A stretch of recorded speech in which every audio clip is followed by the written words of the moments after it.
My girlfriend looked at me and said, "It meant nothing. He was just better at a few things than you." I didn't raise my voice. I just answered, "Then let him be better at paying your bills too." That night, I canceled our lease, accepted the promotion I'd been offered, and let silence say everything I didn't need to. I'm Alex, 31M. My girlfriend is Kaya, 28F. We've been together just under 2 years and living together for the last 8 months. On paper, things probably look good. We share a downtown apartment. She's a lifestyle influencer with a growing following, and I work in corporate operations. Stable job, decent money, boring LinkedIn energy. The kind of guy who plans 5 years ahead and pays bills early. Kaya is intense. That's the kindest way I can put it. Everything is about vibes, energy, and what makes sense for her brand. When she's in a good mood, she's magnetic. When she's not, it's like living with a disappointed manager who forgot to clock out. Small comments. Eye rolls.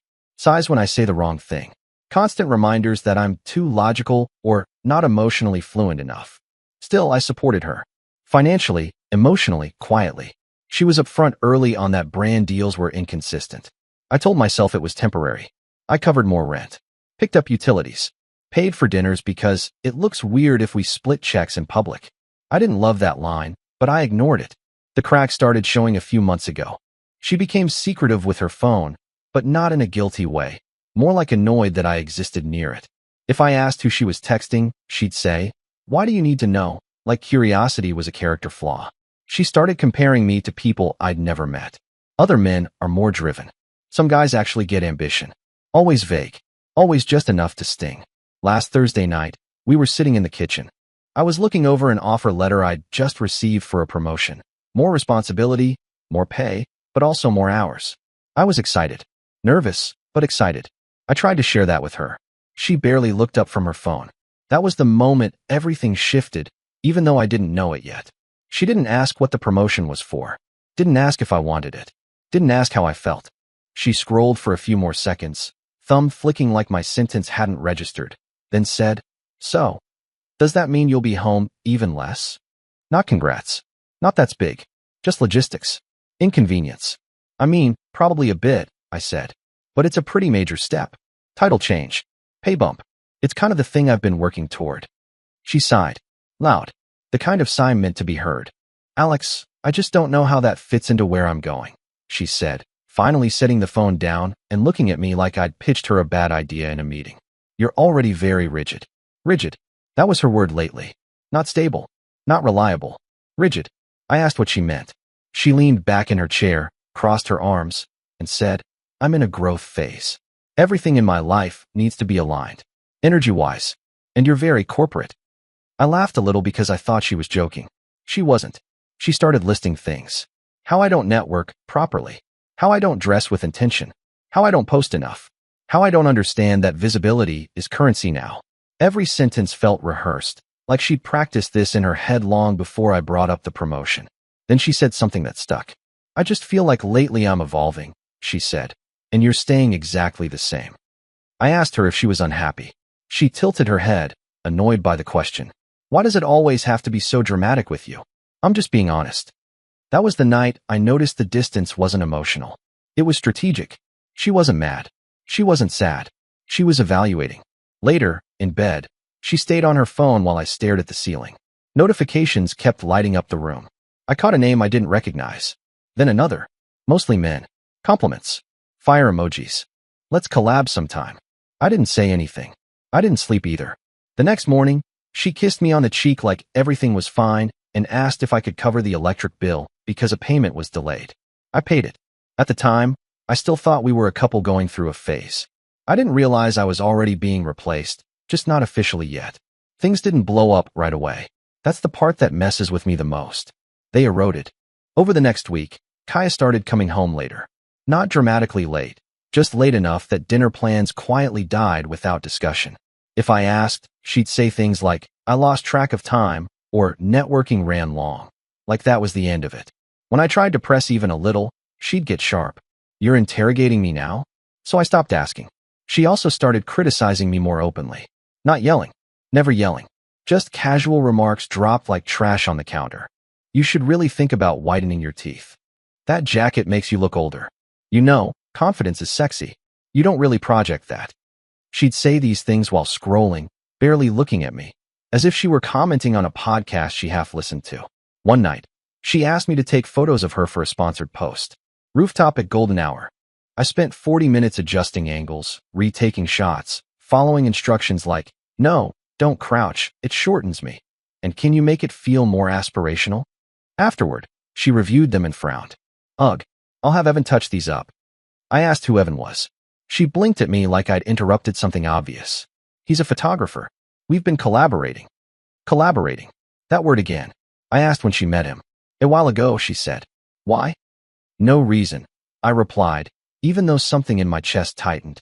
That night, I noticed she'd changed her phone password. A few days later, we were out at a small birthday thing for one of her friends. Everyone was drinking. The vibe was loud and performative. Kaya was glowing, laughing too hard, touching people's arms, playing the room like it was content. At some point, one of her friends joked, Kaya always upgrades. Everyone laughed, including Kaya. She looked at me then, smile still on her face, and said, I just don't like settling. It landed like a slap disguised as a joke. I waited for her to say something, to clarify, to soften it. She didn't. On the way home, I asked what that meant. She rolled her eyes. God, you're so sensitive. You know I wasn't talking about you. But she didn't say who she was talking about either. That night, lying in bed next to her, I realized something uncomfortable. She wasn't pushing me away because she hated me. She was pushing me away because she thought she could do better and wanted me to feel that, without ever having to say it out loud. And I still hadn't hit my breaking point. Not yet. The breaking point didn't come as a scream or a confession. It came as a sentence delivered with the same tone she used to order coffee. We were in the living room on Sunday afternoon. Kaya was on the couch, laptop open, phone balanced on her knee, fully absorbed in herself. I was at the table going through our shared expenses, trying to make sense of why my checking account felt lighter every month. I asked, calmly, Hey, can we talk about finances for a minute? She didn't look up. Make it quick. That should have been my cue to stop, but I didn't. I told her I'd noticed I was covering almost everything now. Rent, utilities, groceries, subscriptions. Even things she said she'd get later. I wasn't accusing her. I was just asking where we stood. She finally looked at me, visibly irritated. Why are you keeping score? She asked. I'm not, I said. I just need clarity. She closed her laptop with a sharp snap and stood up. You knew who I was when we started dating. That line again. The universal deflection. I supported you when you had nothing going, she continued. And now you're acting like helping me is some burden. I reminded her that I didn't mind supporting her, but partnerships need balance. Transparency. A plan. She laughed. Actually laughed. Alex, she said, shaking her head. This is why you don't understand women like me. I asked what that meant. She walked over, leaned against the counter, and said it. The sentence I can still hear perfectly. It meant nothing, she said. He was just better at a few things than you. I felt my stomach drop. Who? I asked. She sighed like I was slow. Evan. Relax. Nothing even happened. He just gets me more. Creatively. Socially. He doesn't make everything about spreadsheets and bills. I asked if she slept with him. She rolled her eyes. Why does it always go there with you? That wasn't a no. Then she added, casually, almost kindly, you should be secure enough not to feel threatened. That's when something in me went very quiet. I didn't raise my voice. I didn't argue. I just said, then let him be better at paying your bills too. She froze. And for the first time in months, she looked genuinely confused. She had no idea what I was about to do. She stared at me like she was waiting for the punchline. Are you serious right now? She asked. I nodded. Not dramatically. Not smugly. Just done. Kaya laughed again, but this one was sharper. Defensive. Wow. So you're punishing me now? I'm setting boundaries, I said. Something you keep telling me I need to learn. She scoffed. You're being emotional. That was her favorite word when she didn't want to take responsibility. I told her I was going for a walk. I needed air. She told me not to be dramatic. I grabbed my jacket anyway. While I was out, my phone buzzed. Not from her. From my boss. He asked if I'd had time to think about the promotion. Said they needed an answer by Monday. The role would require relocating for a bit. Different office. Bigger scope. He told me. This is one of those opportunities people regret passing up. I stood on the sidewalk for a long time after that call ended. When I got back to the apartment, Kaya was filming a story in the mirror. Ring light on. Music playing. She glanced at me through the phone screen and mouthed, 1 second. I waited. She finished, smiled at herself, then turned to me like we were resuming a paused argument. So, she said, are you done sulking? That was the moment I realized she wasn't scared of losing me. She was annoyed that I wasn't behaving predictably. I asked her a simple question. If I stopped paying for things tomorrow, what would happen? She frowned. Why would you do that? I'm asking hypothetically. She crossed her arms. You wouldn't. You're not that kind of guy. Not you couldn't. You wouldn't. That's when I understood how she saw me. Not as a boyfriend. As infrastructure. That night, while she slept, I opened my laptop and reread the promotion details. Then I opened our lease agreement. Month to month. 30 days notice. My name on everything. I didn't feel angry. I felt calm. The kind of calm that only shows up when a decision has already been made somewhere deep inside you.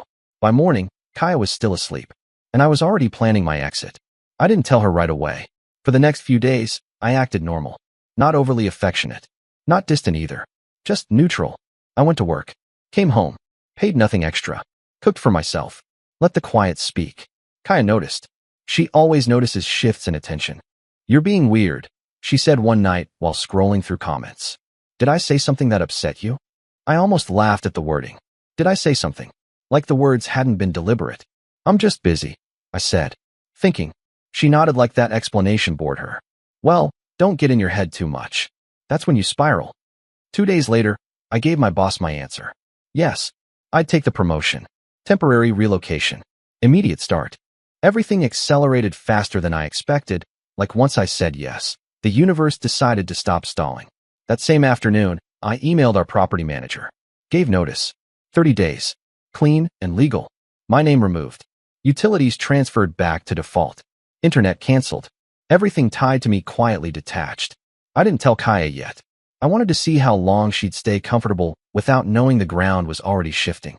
The first sign was the grocery delivery that didn't arrive. She complained about it while I made coffee. Did you forget to reorder? She asked. No, I said. I didn't. She stared at me. What does that mean? It means I didn't reorder. She blinked, processing. So, are you going to? No. Her jaw tightened. Alex, what is this? Reality, I said. You said Evan was better at some things. I figured this was a good time to stop competing. She laughed, but it sounded thin. You're being petty. I'm being consistent. That night, she ordered takeout.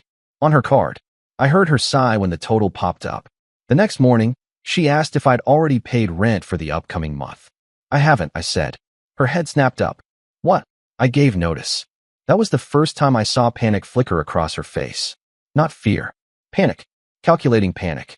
You can't just do that, she said. We live here. For now, I replied.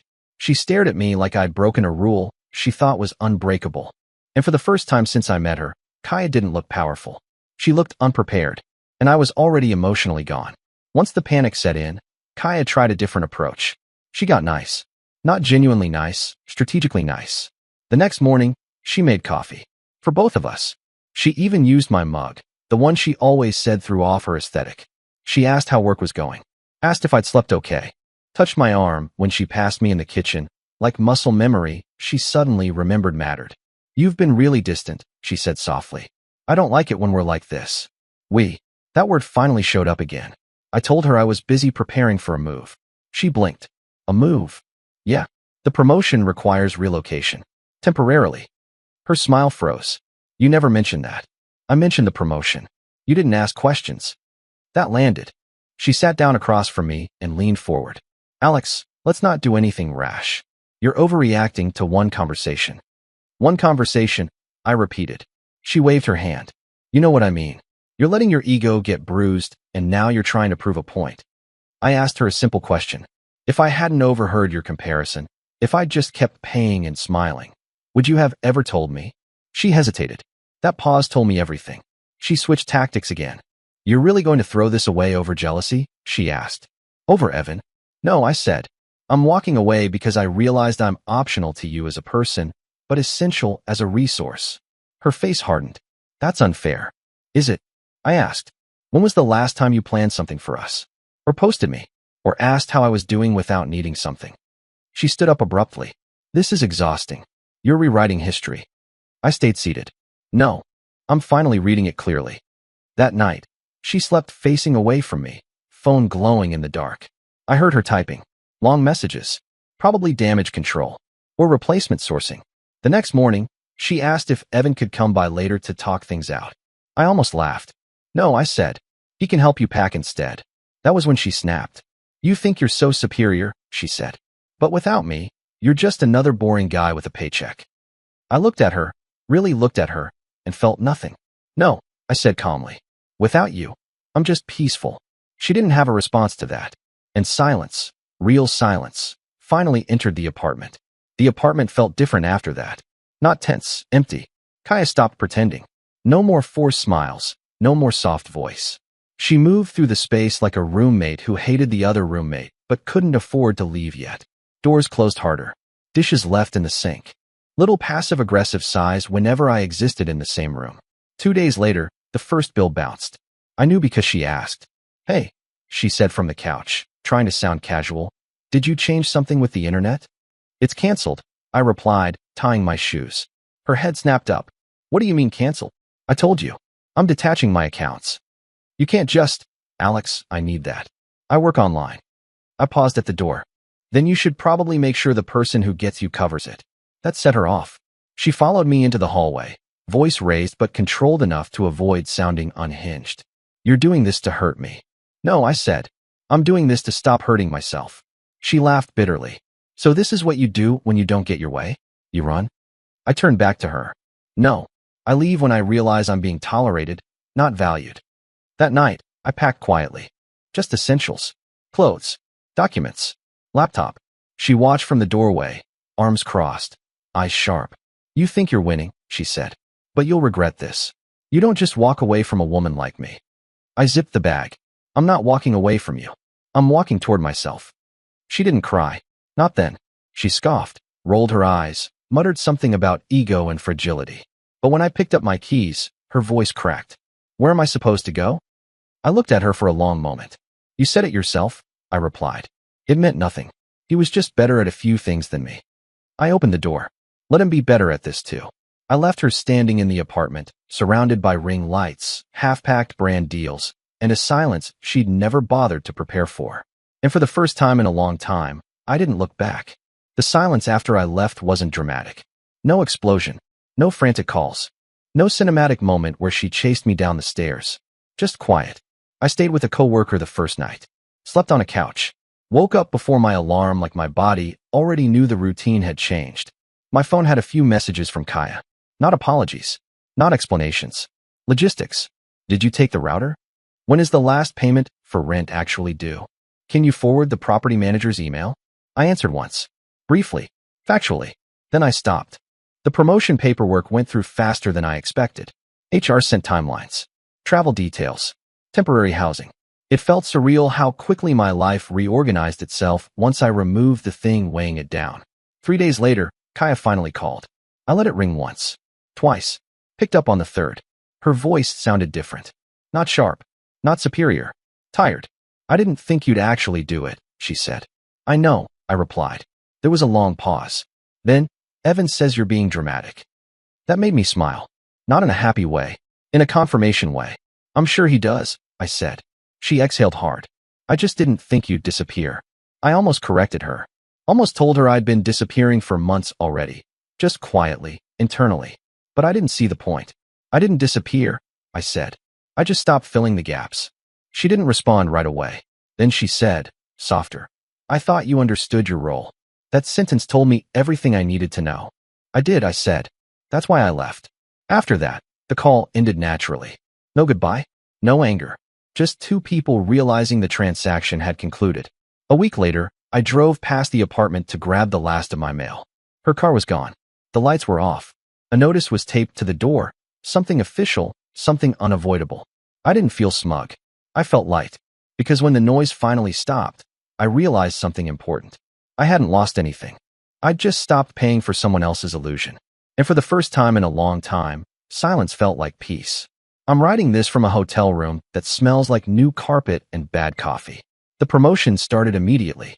New city, new office, new badge. Same me, but lighter. No constant tension. No calculating someone else's mood. No wondering if my usefulness outweighed my presence. A week into the new role, HR asked if I wanted to make the relocation permanent. I said yes without hesitation. That night, I got one last message from Kaya. Not angry, not apologetic, just confused. I don't get how you could walk away so easily. I stared at it for a while before replying. I didn't walk away easily, I wrote. I walked away quietly. There's a difference. She didn't respond. Later, scrolling out of habit, I saw her post. Solo mirror selfie.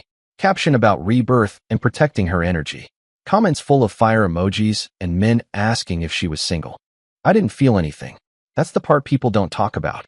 They expect rage or heartbreak or regret. But sometimes, when something ends exactly when it should, all that's left is calm. I canceled the last shared subscription the next morning. Closed the chapter completely. So here's why I'm posting. Not for validation. Not for revenge. Just perspective. If someone tells you that another person is better than you, believe them. Then let that person take over everything, not just the parts they enjoy. Love isn't proven by endurance. It's proven by mutual respect. And the moment you realize you're being kept for convenience instead of chosen with intention, that's not a relationship anymore. That's a lease. And leases can be terminated. Thanks for reading.